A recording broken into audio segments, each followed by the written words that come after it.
dédicace cette recette spécialement à mes amis du sud-ouest, de Gand, Saint-Jean-de-Luz, Biarritz. Sébastien, c'est pour toi aussi, c'est pour Sandra, Philippe, tout ce petit monde-là que j'adore.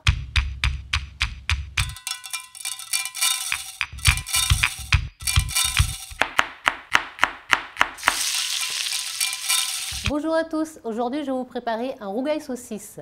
Alors c'est le rougail saucisse, c'est notre rougail saucisse qui est, paraît-il, très demandé par les touristes quand ils viennent en vacances chez nous. Il nous faut des saucisses, bien sûr. Les saucisses sont déjà blanchies, c'est-à-dire que je les ai bouillies 3 fois. Donc on fait bouillir une fois, on jette l'eau, on remet l'eau, on refait bouillir, on rejette et on recommence. Ensuite il nous faut du thym frais. Là j'ai des petites fleurs d'oignons, il nous faut 2 oignons, il nous faut 2 tomates et des gros piments. Bon, si vous voulez, ne mettez pas des gros piments, vous ne mettez pas, hein, ce n'est pas une obligation. Mais par contre, en métropole, vous pouvez en mettre puisque vous avez des gros piments qui ne sont pas piquants. Je vais commencer donc par mettre un peu d'huile à chauffer. Je mets les saucisses entières. Hein.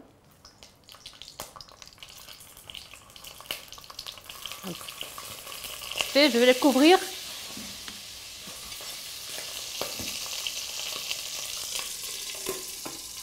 Je vais laisser dorer.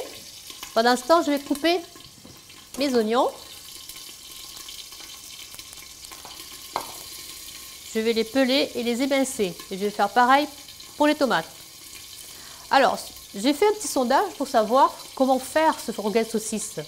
Parce que tout le monde ne le fait pas pareil. Il y en a qui mettent du safran. Il paraît que c'est pas bon. C'est pas bon, c'est pas recommandé. C'est un tort, on dira. Et il y en a qui ne mettent ni ail, ni sel. Aujourd'hui, je vais faire cette version-là, puisque c'est ce qui est ressorti en fait lors de mon petit sondage. Personne ne met ni ail, ni sel. Juste, les saucisses sont déjà salées, poivrées, et avec du thym. Donc là, on va mettre juste tomates, oignons et gros piments. Je jette un coup d'œil sur mes saucisses en essayant de ne pas me brûler. Je les retourne parce qu'elles sont dorées d'un côté. C'est bien doré. On va donc continuer à émincer nos oignons. Je vais faire de même avec les tomates en dés comme ça. Je regarde les saucisses. Voilà. Je vais hausser un peu le feu. Je vais continuer de dorer un petit peu plus. Je vais laisser encore un peu. Et je continue. Je fais les gros piments. Je coupe dans le sens de la longueur. Je les épépine. Et voilà. Bon. Tout est prêt maintenant, je vais voir mes saucisses. Voilà, là on voit qu'elles sont bien dorées. On va les enlever. Vu qu'elles sont bien dorées, je vais ajouter les oignons.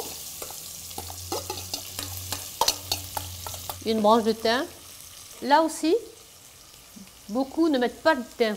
Bon, on me dit, si il y a dans la saucisse, si la saucisse est bien salée, il y a bien du poivre, il y a bien du thym, il n'y a pas besoin de mettre du thym. Là, ça sent très très bon. L'odeur du piment, de l'oignon et le thym, tout ça mélangé. Ça va laisser tout ça compoter gentiment, enfin roussir gentiment. En attendant donc, je vais couper les saucisses. On peut faire aussi le rougail saucisse avec la saucisse fumée. C'est aussi bon, même meilleur. Je remets un petit peu là-bas, pour pas que ça crame en fait. Là, j'ajoute la tomate, ça a bien roussi.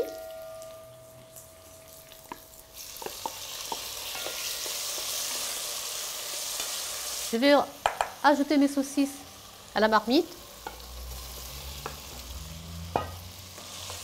Je remue bien. Le rougail, en fait, c'est un mélange de piment, oignon et tomate. Enfin, ici pour le rougail. Après, il y a autre rougail qu'on sert de condiment. Mais là, c'est le rougail cuit. Alors, je sale un peu.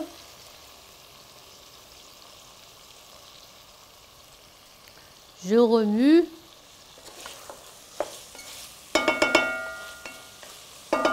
Je vais ajouter un petit peu d'eau. Et je vais laisser gentiment compoter. On n'ajoute pas de safran non plus. Certaines personnes en rajoutent. Donc chacun fait à sa façon en fait. Le rougail saucisse. Bon, je vais mettre un peu de fleur d'oignon pour donner encore plus de goût à notre rougail saucisse. Ça vers 4-5 minutes avant la fin de cuisson. Tout en sachant que pour faire rougail saucisse, il nous faut une vingtaine de minutes pour la cuisson. Voilà, notre rougail saucisse est prêt. On va passer au dressage. Je vais mettre un peu de saucisse au fond avec des fleurs d'oignon. Vous avez vu, il ne faut pas qu'en fait que le rougail saucisse fasse une sauce. Il faut que ça fasse vraiment une compotée en fait. Bien réduit, pas gras, un gros piment. Et je vais couper toujours un petit brin de coriandre. Voilà. Je vais parsemer. Ici, on a fait un petit riz. On met un petit peu dessus. Et voilà. Voilà, notre rougail saucisse est terminé, dressé. Il ne me reste plus qu'à le manger, le déguster. À la semaine prochaine.